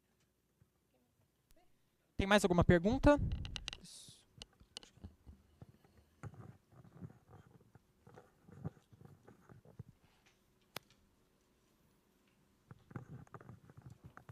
Obrigada. Bom dia, muito obrigada, mesa, pela brilhante exposição. Meu nome é Natália, eu sou mestre em Direitos Humanos aqui pela PUC, eu sou especialista em genocídio pelo Zorian, braço da Universidade de Toronto.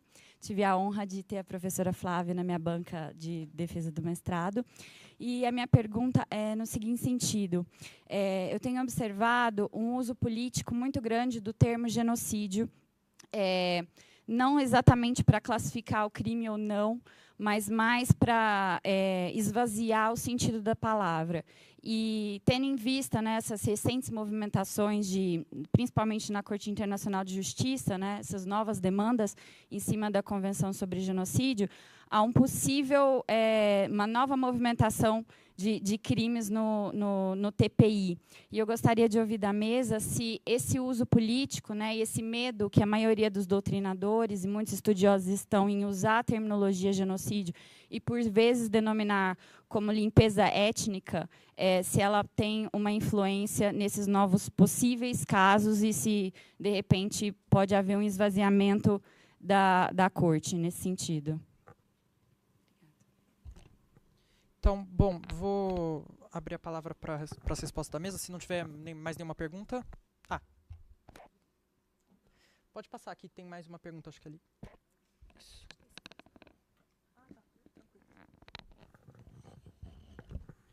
Bom dia, meu nome é Guilherme, eu sou estudante de Direito, estou no segundo semestre.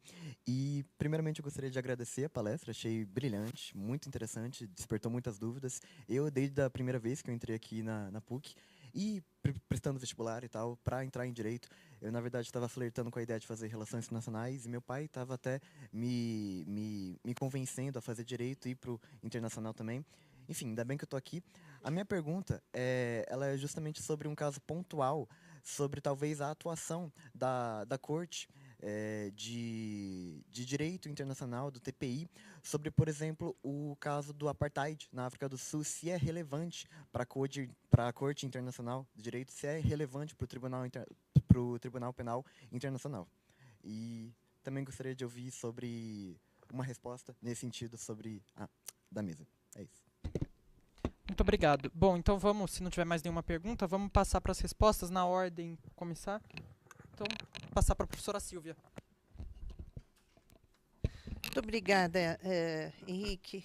Bom, são vários aspectos diferentes. Eu vou tentar ser bem rápida, porque nós temos que ouvir os nossos colegas com muito prazer. Eu vou um pouco fora de ordem. A colega que fala sobre a questão do uso político do termo genocídio. Eu concordo. Vamos dizer, há um recurso constante ao uso do termo genocídio para situações que, do ponto de vista jurídico, não configuram genocídio. Genocídio é uma figura penal, ela tem uma tipicidade própria. Então, muitos crimes, muitas pessoas acham que qualquer matança é genocídio, quando na verdade não é, pode ser outro crime contra a humanidade, de perseguição, etc., mas não é genocídio. Mas eu faço uma ressalva. Em relação aos julgados da Corte Internacional de Justiça, existe o julgado do caso da República Democrática do Congo, contra acho que foi a Bósnia e Herzegovina contra a Sérvia, em que há um voto primoroso, dissecando o que é o entendimento que deve ser dado à Convenção de Genocídio. Nós podemos aceitar ou não, mas, de acordo com as competências estabelecidas na Carta das Nações Unidas, à Corte Internacional de Justiça, cabe a ela dar a palavra final sobre a interpretação dos tratados. Então, quando a Corte interpreta e diz genocídio é A, B, C e D, a gente pode não gostar, mas é a definição dada pelo órgão máximo das Nações Unidas, que tem a competência de interpretar tratados. E eles fazem a diferença entre a figura do genocídio e a limpeza étnica, exatamente porque o genocídio tem um componente especial, que é o chamado dolo específico, ou duplo dolo, dolo especial, existem expressões em latim, que é o que distingue a conduta genocidária da conduta da lavagem étnica. E eu estou perfeitamente de acordo com essa definição. Porque o genocídio exige que aquela matança ou aquelas condutas ela tem uma finalidade especial, que é de eliminar aquele grupo da face da terra. Agora, se várias condutas vão se somando, vão aniquilando uma população como consequência, mas essa não é a intenção, esse não é o dolo do autor de eliminar aquela população da face da terra, não é genocídio, é limpeza étnica. É crime contra a humanidade e não crime de genocídio. É tão grave quanto. É crime contra a paz. Mas vamos separar. Agora, eu faço uma ressalva. A última decisão da Corte Internacional de Justiça sobre a questão da interpretação do crime de genocídio, que é o caso da Sérvia contra Montenegro, há um voto dissidente do nosso juiz Cansado Trindade, que é um voto primoroso, em que ele, como internacionalista, não aceita essa distinção. Então, é um voto isolado, pode ser o começo de um novo caminho de interpretação da Corte Internacional de Justiça, mas eu costumo falar, vamos dizer, o professor Cansado Trindade é o meu ídolo, né? Sempre foi a minha vida inteira. Ele é internacionalista e, vamos dizer, eu sou penalista por formação. Então, o penalista é muito estrito quanto à questão da definição típica de uma conduta. Então, só essa ressalva. A colega que fala que a gente vive numa anarquia. Eu não sei qual é o sentido que você dá para a anarquia. Eu não considero que nós vivemos numa anarquia, porque eu entendo a anarquia como ausência de normas. E normas nós temos no direito internacional à vontade. Nós temos um problema de implementação, de eficácia da aplicação do direito internacional. Eu não equiparo isso à anarquia. Então, eu acho que o que nós temos é que focar em como aprimorar o sistema internacional para que ele faça cumprir com aquelas normas que estão estabelecidas. Então, essa é a minha ressalva. O colega fala sobre a questão da África do Sul. Bom, a questão da África do Sul foi uma questão pontual e que, vamos dizer, acabou por levar à definição a Convenção sobre o Apartheid, quer dizer, a edição de uma convenção internacional, a consideração do apartheid como um crime de ius cogens, o que é também fundamental, e a figura do apartheid como crime no Estatuto de Roma. Quer dizer, a partir de um fato se criou todo um arcabouço legal, que hoje existe e é bastante sólido em relação à condenação do apartheid, não só como crime internacional, mas como crime de ius cogens, o que é muito importante. E, por fim, o professor fez, como o professor mesmo reconheceu, não propriamente uma pergunta, mas uma colocação, e, vamos dizer, eu concordo com alguns dos pontos e discordo de outros. Eu acho que, em primeiro lugar, eu tenho um pouco de dificuldade de separar os grandes vilões dos pequenos vilões. Eu lidei no tribunal com dezenas de casos de conflitos armados em território africano que geraram milhões de vítimas. Eu lidei com um conflito, ou estudei um conflito armado em Moçambique, que só no território de Moçambique há 700 mil deslocados internos por conta da invasão do ISIS. Então, eu não considero isso como periférico. Eu separei na minha proposição aqui para vocês que há certos conflitos, vamos dizer, que despertam maior interesse da mídia, outros que nem tanto. Mas eu não acho que esses que não despertam o interesse da mídia são menos importantes ou são periféricos. Eu acho que, se nós prestarmos atenção que todo esse arcabouço do direito penal internacional, ele tem, como a professora Flávia falou, um olhar para a vítima, eu acho que nós temos que levar em consideração, evidentemente, eu concordo com as relações de poder, que ninguém puniu os Estados Unidos pela invasão do Iraque e, por enquanto, não puniu o presidente russo pela invasão da Ucrânia, mas isso não serve para diminuir a importância do direito penal internacional, na medida em que, pelo menos, aquelas milhares de vítimas ou de conflitos armados, ou de catástrofes humanitárias e até catástrofes ambientais causadas por conflitos armados, tem uma entidade judicial a que recorrer.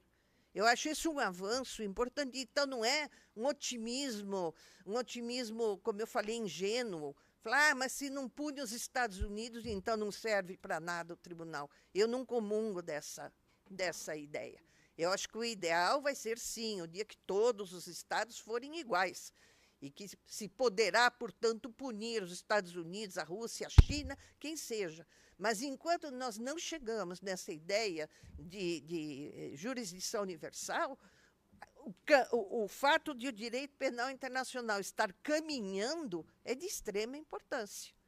Eu ainda, na minha exposição, eu falei, é a mesma coisa que, se a gente traz para o direito interno, dizer, bom, nós temos Código Penal, leis extraordinárias, a gente endurece as penas, não serve para nada porque a criminalidade está crescendo. Então, vai fazer o quê? Vai abolir o Código Penal, o Código de Processo Penal, vamos acabar com as prisões, com o Poder Judiciário Criminal, com o Ministério Público.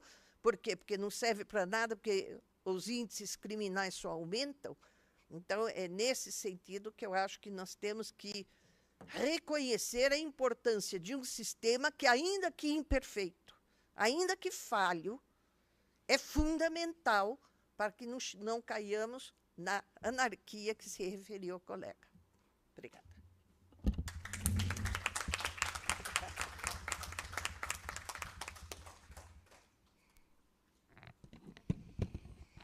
Eu concordo, compartilho da visão da professora Silvia, temos aí a mesma admiração com relação ao querido professor Antônio Augusto Cansá Trindade, que, acima de tudo, foi um professor, além de juiz da Corte Interamericana, presidente que foi da Corte, juiz da Corte Internacional de Justiça, e eu sempre lhe atribuo esse título pai do direito internacional de direitos humanos no Brasil. Eu tenho uma reflexão apenas que gostaria de compartilhar. Na mesma linha da professora Marina, eu entendo que há, no direito internacional e no direito constitucional, uma grande imbricação entre direito e política. Dialogando com Norberto Bobbio, é como se houvesse as duas faces da mesma moeda. Qual é a ambição do direito constitucional? Qual é a ambição do direito internacional? Há uma convergência de propósitos. Parafraseando o professor Canotilho, é como se o direito tentasse domesticar pela via jurídica o domínio da política. No intento de limitar o arbítrio e preservar direitos. Assim nasceram as primeiras constituições escritas no movimento do constitucionalismo do final do século XVIII. Então, eu creio que esta é a grande vocação, primeiro ponto, de que maneira a força do direito pode impor limites ao direito da força. Esse é o binômio. Força do direito versus direito da força. E eu reputo como um avanço civilizatório extraordinário a justiça internacional. Eu sou uma believer, eu sou uma crente no direito internacional de direitos humanos, devoto a minha vida a esta causa, a professora Silvia também. Tive a honra de integrar uma institucionalidade que é a Comissão Interamericana, fui inclusive vice-presidente da Comissão Interamericana, acredito no multilateralismo, reconheço as suas imperfeições, mas no que pudermos, no que possamos, nesse romance em cadeia de que fala do working, deixar a nossa contribuição ao aperfeiçoamento, ao fortalecimento daquela institucionalidade, já me dou por feliz em poder contribuir com um grão de areia para o fortalecimento. Na minha trajetória do sistema interamericano, a professora Silvia contribuiu extraordinariamente para a afirmação da justiça internacional. E neste cenário nós temos esta aparição das cortes internacionais, que é algo de extrema civilidade. Por quê? As cortes simbolizam o International Rule of Law. O Estado de Direito chegou ao âmbito internacional. Portanto, a ideia de cortes simboliza que há a cultura do argumento. E a cultura do argumento é saber que vale mais que exércitos nas ruas. Percebem? Aí está o grau de civilidade das cortes internacionais. É a cultura do argumento se colocando, vamos dizer, buscando enfrentar, muitas vezes, a lógica das guerras, as irracionalidades, mas nós, pessoas humanas, o que nos atribui ali a racionalidade, a possibilidade, e eu sempre digo aos meus alunos e alunas, que se eles estão no direito, elas estão, é porque amam a cultura do argumento. É o que nós temos, como argumentar. E mais do que isso, o direito internacional acredita em valores e em princípios. O direito constitucional também acredita em valores e em princípios. Nós temos uma projeção de uma international community, uma sociedade internacional, uma comunidade internacional. Nós temos um projeto civilizatório, por assim dizer, que é amparado em princípios, valores, conceitos, ideias. Eu estou aqui e sou professora raiz da PUC e amo esse lugar porque acredito no poder das ideias. Eu acredito que as ideias podem transformar realidades e podem impulsionar ações emancipatórias. Caso contrário, eu também sigo o entendimento da minha querida amiga Silvia, nós teríamos a lei da selva. Eu prefiro um multilateralismo com uma institucionalidade ainda em gestação, ainda precária e imperfeita, que nós possamos avançar neste horizonte de sentido, do que adotar uma postura que é a lei da selva, iris or iris. Então, é a lei da selva, os mais fortes, sufocando, asfixiando os mais fracos. Eu prefiro gastar o meu tempo da vida na defesa das vítimas, na defesa dos valores que nos movem, que é a tríade: direitos humanos, Estado de Direito e democracia. Muito obrigada.